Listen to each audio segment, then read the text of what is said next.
동시문 다자하 여러분 안녕하세요. 8차 영상 시작해 보겠습니다. 여러분께 먼저 공유 드렸던 프린트 보시면 이렇게 5급 관련 설명하는 부분에서 그림 3개가 나와 있죠. 이렇게 여러분들이 5급 쓰기 두 번째 파트에서 두 번째 장문으로 그림을 보여주면서 이 그림을 가지고 80자 내외의 장문을 만드세요 라는 출제 쓰기 문제를 볼 수 있을 겁니다. 근데 이 그림도 똑같은 부류거나 똑같은 종류만 나오는 게 아니고요. 유형이 조금 있어요. 그래서 제가 잠깐 이렇게 밑에 여러분들 보기 쉽게 간단하게 표현을 이렇게 여러분 볼 수 있게 적어놨는데요. 첫 번째, 사람이 있는 그림이에요. 두 번째, 역시 사람이 있는 그림입니다. 그럼 1번, 2번 다릅니까? 네, 조금 달라요. 첫 번째 건 이 사진을 통해서 누가 봐도 이 두 사람 간의 관계를 알 수 있으면 이 관계로서 풀어낼 수 있는 스토리가 있습니다. 예를 들면 첫 번째 그림과 같이 이렇게 누가 봐도 두 사람의 관계를 가지고 뭐 엄마가 나한테 뭘 알려주고 있습니다. 혹은 내가 딸아이한테 뭘 알려주고 있습니다. 또는 우리 선생님이 나한테 어떤 문제를 설명해주고 있습니다. 지금 누가 봐도 이런 내용과 스토리잖아요. 두 번째, 사람이 있는 그림인데 이 사람들 간의 관계보다는 이 그림에 등장한 사람들의 신분, 직업, 취미 등을 가지고 스토리를 푸는 겁니다. 이걸 보자마자 이 사람의 판매원 직업을 하고 있는 누구누구누구, 혹은 이 사람은 뭔가 연기자 혹은 뭐 모델 이러니까 굉장히 화장품이 많이 필요합니다. 뭐 이런 걸 쓸 수 있단 말이죠. 마지막, 사람이 없는 그림. 물론 여기에서는 지금 사람이 등장하긴 했지만 진짜 아예 이렇게 사람이 없이 이 물건만 떡하니 나왔을 때도 있습니다. 근데 이건 지금 사람이 등장해도 누가 봐도 여기에서는 이 사람이 주인공이라기보다는 누가 봐도 이렇게 이만큼 이게 확대된 이 축구 이 공이잖아요. 그래서 특정된 장소라든지 표식이라든지 음식 같은 것들이 사람이 아닌 그 다른 것이 부각되는 이러한 그림이 나올 때가 있습니다. 그리고 우리 지금 2023년이잖아요. 2023년 지금 1월, 2월, 3월, 4월 이렇게 4번의 시험이 있었었는데요. 자, 이 4번의 시험 가운데서 한 번만 빼고 나머지는 다 인물이 등장하는 그림이었습니다. 그러니까 우리가 가장 먼저 연습해둬야 되는 거는 인물이 등장할 때 이 인물 사이의 스토리를 정확하게 풀어내는 연습을 하셔야 된다 이겁니다. 그래서 첫 번째 여러분들께 드린 이 예문은 두 사람 간의 관계인데 만약 모녀지간일 때 또는 모자지간일 때, 부자지간일 때 혹은 선생님과 나의 관계일 때 한 사람이 다른 한 사람한테 숙제를 도와준다거나 아니면 또 이 사람이 모르는 문제가 있어서 물어봤는데 되게 친절하게 안내해 줬거나 이런 스토리를 보완할 수 있는 그림이 나오면 두 사람의 관계가 무엇이든 상관없이 어쨌든 내가 이런 관계를 설정했으니까 이걸로 문장을 이끌어가면 되는 거예요. 그래서 사람 간의 어휘, 호칭만 바꿔가면서 요대로 쓰면 되니까 이 문장 자체를 아예 외우는 겁니다. 그래서 내가 학교 다닐 때 숙제를 할 때마다 모르는 문제에 부딪히면 항상 엄마한테 물어봤습니다. 어머니는 늘 인내심 있게 나한테 이런 문제에 대해서 설명을 해줬으며 이런 엄마가 있었기 때문에 나는 공부 성적이 굉장히 좋았습니다. 나는 그분의 이러한 은혜에 감사를 하며 앞으로 나도 이런 엄마 또는 이런 아빠가 될 것을 결심했습니다. 이렇게 문장을 그냥 스무스하게 이끌어 가는 겁니다. 이걸 틀로 기억해두고. 여기서 제일 중요한 건 무엇이냐? 이 문장과 장문이 아니더라도 내가 나중에 돌려서 계속 활용할 수 있는 이 두 가지 표현 방법을 여러분들이 꼭 외우셨으면 좋겠습니다. 그래서 오늘 초점을 여기다 둘 겁니다. 妈妈每次都是 자, 요거 기억해 두세요. 누군가는 매번 이랬었다. 누구는 항상 이랬었다. 자, 뒤에 있는 단어 아주 인내심이 있게. 여우도 필요 없습니다. 非常耐心当记者的 누구에게? 给 어떤 사람. 사람들이 보통 모를 문제에 대해서 설명을 해준다 그러면 여러분들이 설명한다라는 단어를 항상 이것부터 먼저 떠올립니다. 아니, 이 단어도 나쁘지 않아요. 근데 이건 설명서, 이 물건의 사용 설명 이런 얘기를 할 때 쓰는 거고 이 문제를 몰라서 누구한테 강의하듯이 알려줘야 될 때는요. 딱 이 두 글자를 생각해내세요. 讲题, T는 문제입니다. 그래서 이 문제를 누구에게 설명해 주는 건 이 패턴을 써주세요. 정말 제가 장담하건대 여러분들이 이 문장 자체를 외워주잖아요. 나중에 활용 빈도가 엄청 높을 거예요. 특히 장문에서. 하나 더, 여기 보이시나요? 요 단어. 养育之恩恩이라는 글자는 은혜입니다. 양위지恩이라는 것은 나를 키워준 은혜란 뜻입니다. 부모님과 관련해서 또는 할아버지 할머니와 관련해서 우리가 작문을 풀어내기 위해서는 이런 문장들이 무조건 쓰입니다. 근데 아까도 말했잖아요. 사람이 등장하는 그림이 상당히 높은 빈도로 시험에 출제 나간다 했기 때문에 조금만 이 관계가 부모 자식 간의 관계로 설정이 되었다면 이걸 무조건 갖다 쓸 수 있는 거죠. 자, 그래서 我也非常 나 역시 매우 感谢 고마워하고 있습니다. 무엇에 고마워하고 있습니까? 그분의 키워준 은혜에 妈妈的养育之恩他的养育之恩父母的养育之恩뭐爷爷奶奶的养育之恩다 됩니다. 만능으로 쓸 수 있습니다. 표현하는 방법 그리고 문장 외우기 아셨죠? 자, 그 다음 거 보겠습니다. 요건 누군가의 취미 또는 직업을 볼 수 있을 때 이 두 사람 간의 관계가 아니라 관계를 조금 떠나서 이 그림에서 조금 색다른 그런 걸 볼 수 있을 때 볼게요. 질문을 하나 던졌습니다. 혹시 쇼핑 좋아하시나요? 예, 우리의 사회 경제가 발전함에 따라서 우리들의 물질 생활, 우리들의 삶 역시 점점 더 다채롭고 풍부해집니다. 자, 여기서 보인다시피 이거 여러분 역시 만능에다가 쓸 수 있습니다. 글자 수 채우기 정말 딱 좋거든요.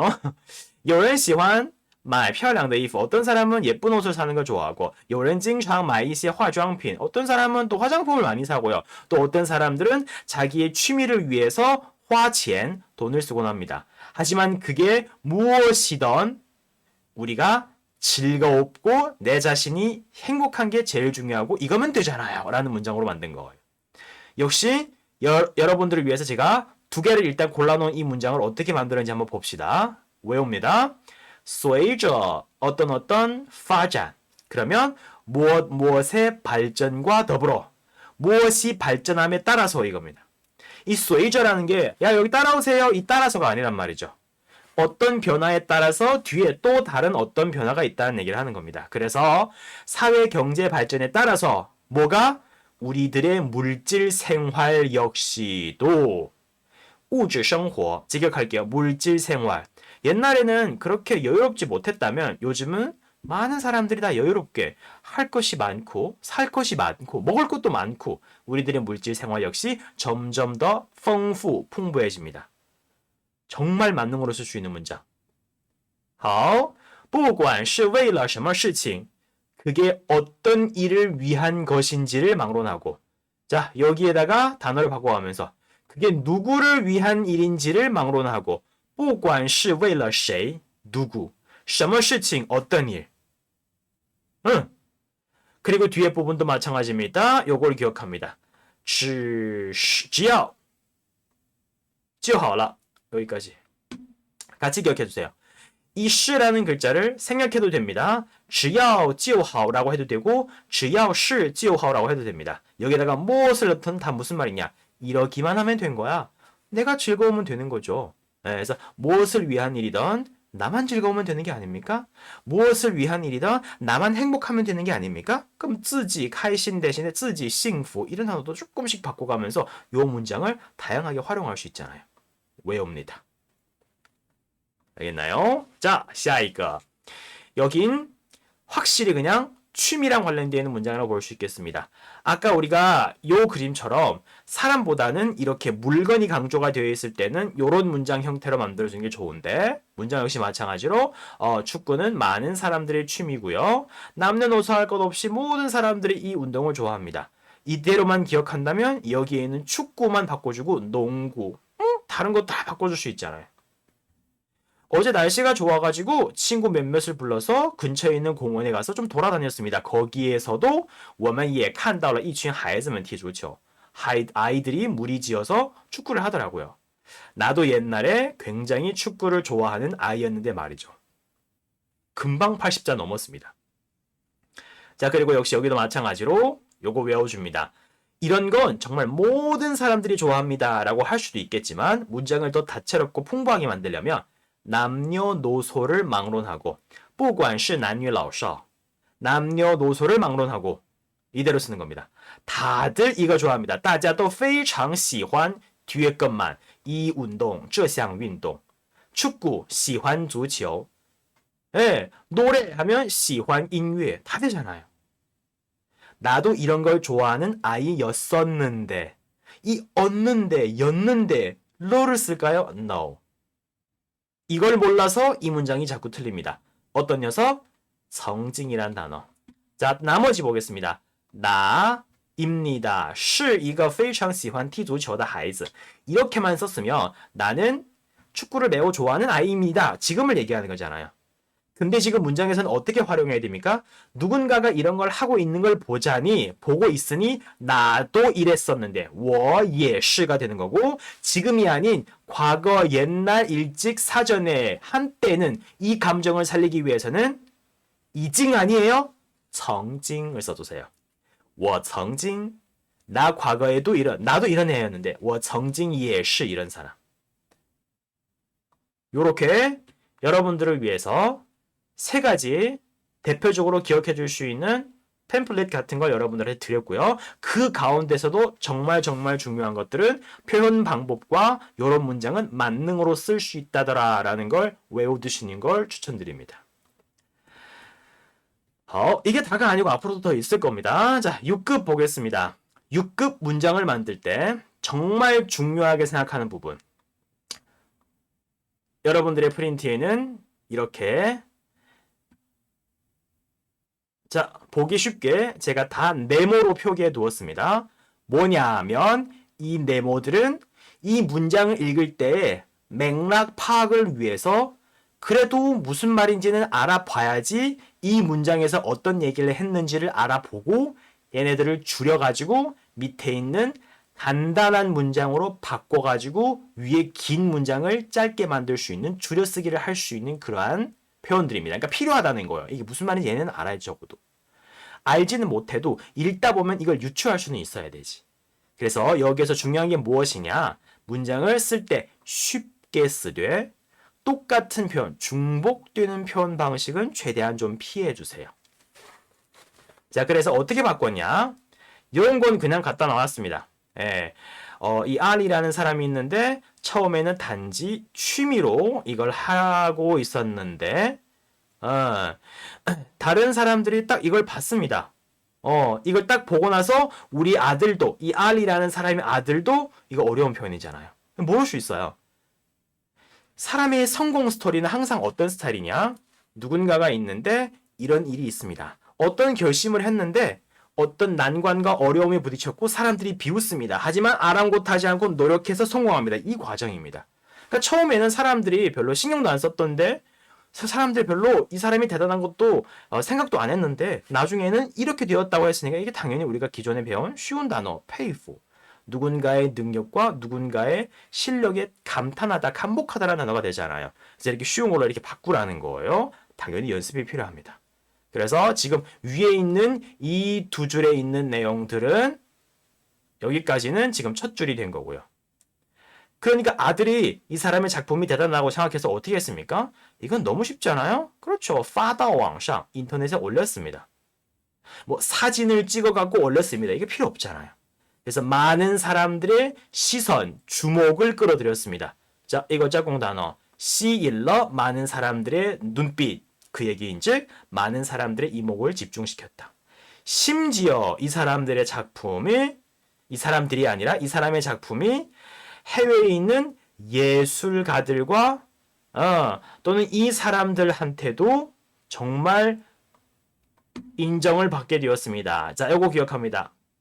表示肯定이라는 것은 긍정을 표하다라는 뜻이고요. 의역하게 되면 무엇에 대해서 인정한다가 되는 거예요. 와, 이 사람 진짜 대단한 사람 맞네. 와, 이 사람 진짜 실력이 있네. 야, 이 사람이 진짜 매력이 있는 거 맞네. 라고 했을 때 내가 이 사람에 대해서 인정한다. 이걸 이렇게 쓰는 거예요. 이 표현 방법을 외우지 않으면 지금 누군가에게 대해서 긍정적인 반응을 보인다라는 이 문장을 어떻게 쓸 건데요. 생뚱맞은 단어가 나온단 말입니다. 심지어 해외 예술가들도 그의 작품에 대해서 인정하는 추세에 인정하게 되었습니다라는 말이 되는 겁니다.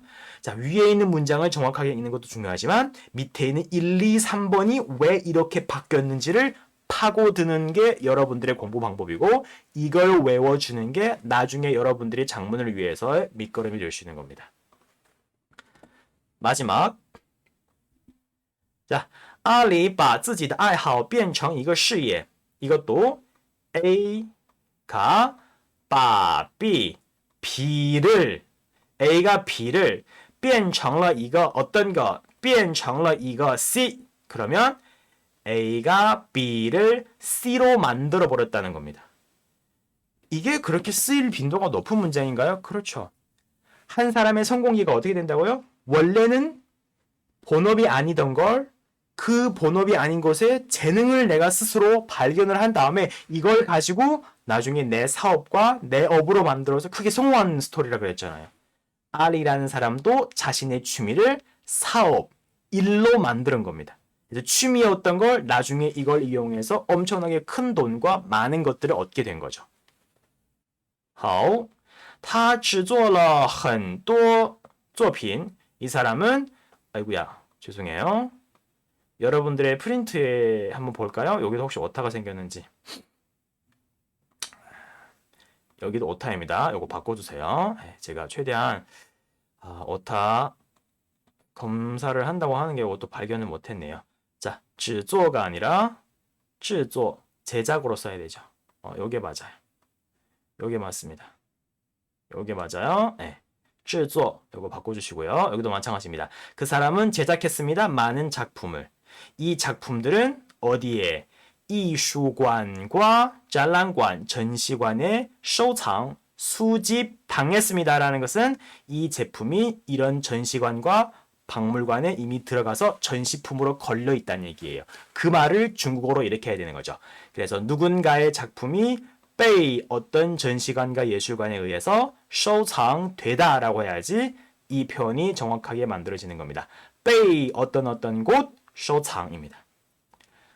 마지막에 이 사람은 점점 더 큰 명성을 얻어서 成为 또 나왔네요. 뭐가 되었습니까? 예술가가 되었습니다. 그래서 이 사람의 명성은 점점 커졌고 예술가가 되어서 나중에는 더 큰 부를 이뤄냈습니다.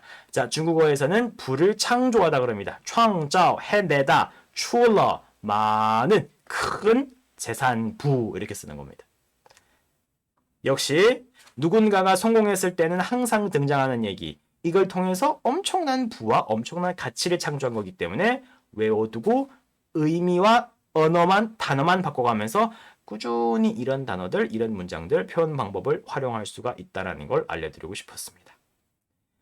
네, 큰 것부터 첫 술에 배불리려고 하는 게 아니고요. 하나씩 차근차근 하여서 10개가 모아지다 보면 나 큰 걸 해냈네? 나 이걸 통째로 할 수 있네? 이렇게 되는 거기 때문에 절대 먼저 전체를 먼저 보지 말고 문장을 읽을 때는 읽는 연습을 당연히 해야 되겠으나 직접 글씨를 쓰는 연습하고 외워줄 때는 짧은 것부터 시작해서 하는 걸 추천드린다는 걸 늘 말씀드리고 싶습니다.